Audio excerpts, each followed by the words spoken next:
चलिए आज हम एम्पियर के परिपति नियम को समझते हैं।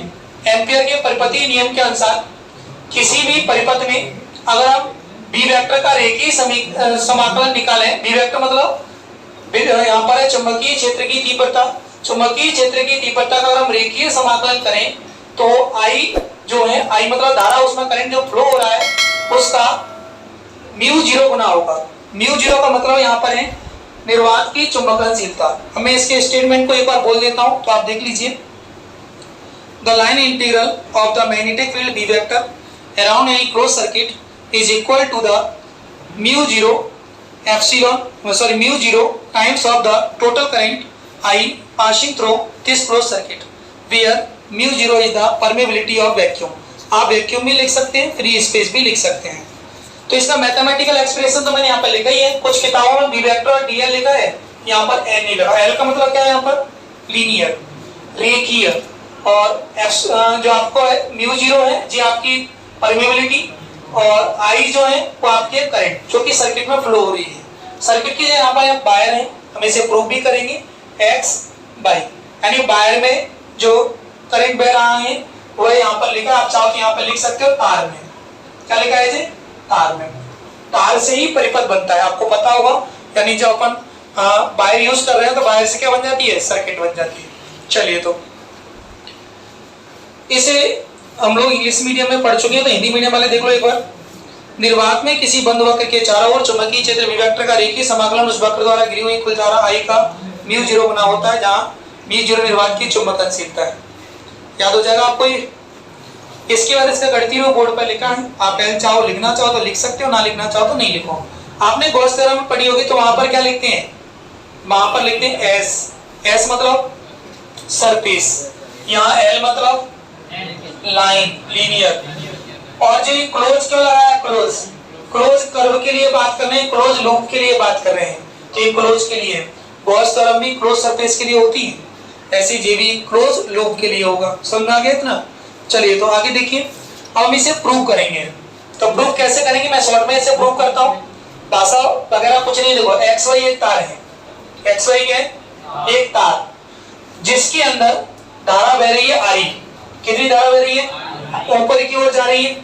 तो आप चाहो तो एक्स से बाई की ओर लिख सकते हो, या आप कह सकते हो कि इसकी जो दिशा है वो एक्स से बाई है, या फिर तीर की दिशा में है। देखो ध्यान से, इतनी बात समझ में आ गई क्या। जब इसमें धारा प्रवाहित होगी, आपने पढ़ा है कि इसके चारों ओर चुंबकीय क्षेत्र प्रोड्यूस होगा, मैग्नेटिक फील्ड प्रोड्यूस होगा, और जो मैग्नेटिक फील्ड जो होगा साथ में मैग्नेटिक फील्ड लाइंस भी जनरेट करेगा। और मैग्नेटिक फील्ड लाइंस जो होंगी वो आपकी समकेंद्रीय वृत्त के रूप में होंगी। समकेंद्रीय वृत्त किसे बोलते हैं, कंसंट्रिक सर्कल्स, यानी सभी की जो सेंटर होगा वो सेम होगा, जिसे अपन ओ मान सकते हैं, और सारे इसी कंसंट्रिक सर्कल्स के चारों ओर मैग्नेटिक फील्ड की लाइंस के रूप में बन जाएंगे। अब किसी मैग्नेटिक फील्ड लाइन पर जो कि सेंटर से आर डिस्टेंस पर है, सेंटर से कितने डिस्टेंस पर है, आर पर है, मैं यहाँ मान लेता हूँ ये पॉइंट बी है, और इस पी पॉइंट को घेरे हुए एक छोटा सा अल्पांश है जिसे मैं ए बी नाम दे देता हूँ, ए बी, और इसकी लेंथ कितनी है, इसकी लेंथ है डीएल, इसकी लेंथ कितनी है, डीएल। हम कहीं भी इंटेंसिटी निकालना है इस सर्कल के ऊपर, हमेशा ही डिस्टेंस क्या होगी, आर होगी।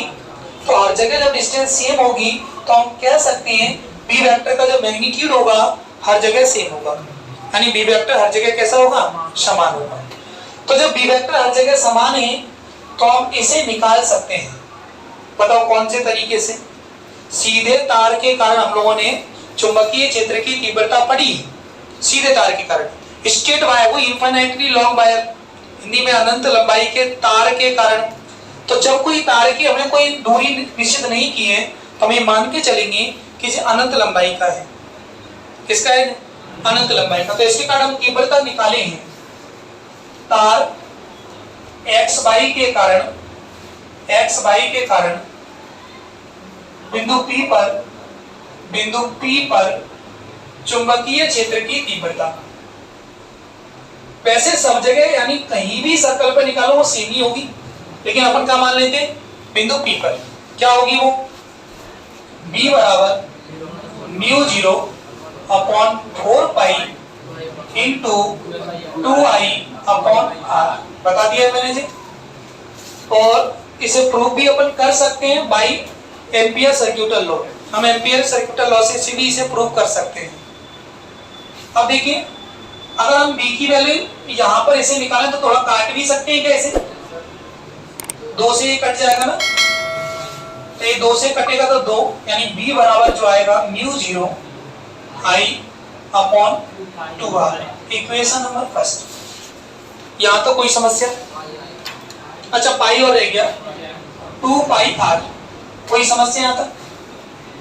म्यू 0 I 2 पाई r, जो कि किसके कार्ड होगी? इस xy बाहर के कार्ड इस p पॉइंट पर होगी। अब क्या करते हैं, अब अगर हम इसका इंटीग्रेशन करें, वही कौन सा इंटीग्रेशन? Line integration. हमें तो प्रूफ तो LHS तो जी बनानी है ना, और RHS जब आ जाती है तो हमारा प्रूफ हो गया एम्पियर सर्क्यूटल लॉ। तो अब हम क्या करेंगे, अब इसका इंटीग्रेशन कर देंगे, इसका b वेक्टर का। वही कौन सा इंटीग्रेशन? लीनियर इंटीग्रेशन या लाइन इंटीग्रेशन, रेखीय समाकलन। आ रही बात समझ में? अच्छा, रेखीय समाकलन, वहां पर पीछे याद होगा आपको E डॉट ds फ्लक्स करते थे तब, E वेक्टर डॉट ds, और यहाँ पे क्या लगाते थे? s। अब क्या लगा रहे हैं? b वेक्टर डॉट dl, क्योंकि अपन रेखीय समाकलन कर रहे हैं। या आप ऐसे समझ लो, इसमें हमें dl और ऐड करना है, डॉट लगाएं। अब देखिए, जिस डायरेक्शन में dl की डायरेक्शन है उसी डायरेक्शन में b की डायरेक्शन है, क्योंकि b और dl कल मैंने आपको एक बार डायग्राम डेरिवेशन कराई थी, तो उसमें भी देख रहे थे आप dl और जिधर की ओर जा रहा है उधर की ओर ही क्या जा रहा है? b, क्योंकि दोनों ही टेंजेंशियल होंगे जी। क्या होंगे जी? टेंजेंशियल। इसे हिंदी में बोलते हैं स्पर्शीय, यानी स्पर्श रेखीय। तो अगर हम इस b वेक्टर और डॉट dl वेक्टर के डॉट को खोलना चाहें तो यहाँ पर क्या आएगा? cos। जो बताया था मैंने आपको, अगर कहीं दो वेक्टर क्वांटिटीज हैं, a vector dot b vector के बीच में अगर डॉट लगाए तो क्या आएगा? ab cos theta. तो इसी डॉट को खोलना चाहें तो क्या आएगा? b वेक्टर, सॉरी b तो हट जाएगा यहाँ से, b dl cos थीटा। लेकिन cos थीटा की जगह यहाँ पर 0 डिग्री होगा, क्योंकि थीटा बराबर क्या होगा यहाँ पे? 0। क्यों 0 होगा? क्योंकि दोनों की डायरेक्शन सेम है।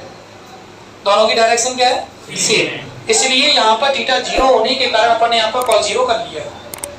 वेक्टर कट गए हैं, वेक्टर आपस में कट जाते हैं। अब बताओ जी, l का l, b dl, इसकी वैल्यू 1 हो गई।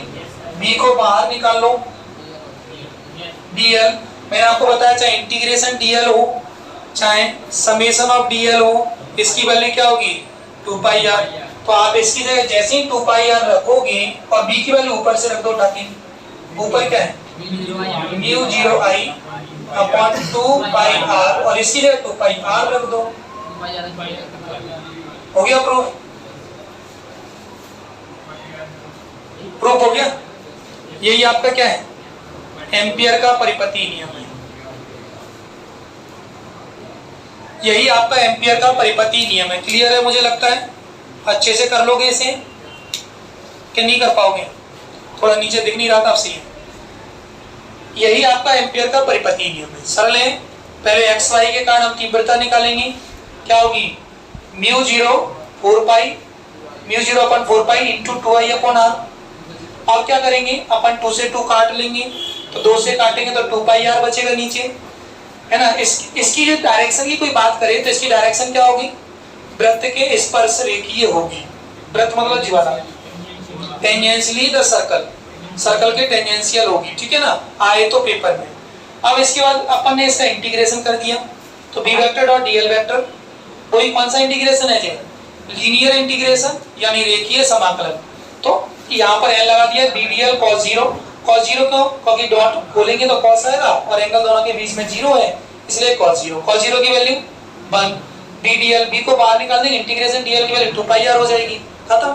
लिखना चाहो तो लिख सकते हो चूंकि, और इसी के साथ नीचे लिख देना, यही एम्पियर का परिपति नियम है। जो ऑनलाइन बच्चे हैं अगर इसे तैयार करते हैं तो आप इसमें थोड़ी सी भाषा ऐड कर सकते हैं, जैसे कि माना XY एक कार है ना, जिसमें आई धारा तीर की दिशा में बह रही है, ठीक है। थोड़ा सा ऐड कर देना, बाकी अच्छी तरीके से लिख देना, आपको पूरे नंबर मिलेंगे। आज के लिए इतने ही, मिलते हैं अगली क्लास में, तब तक के लिए take care and good bye.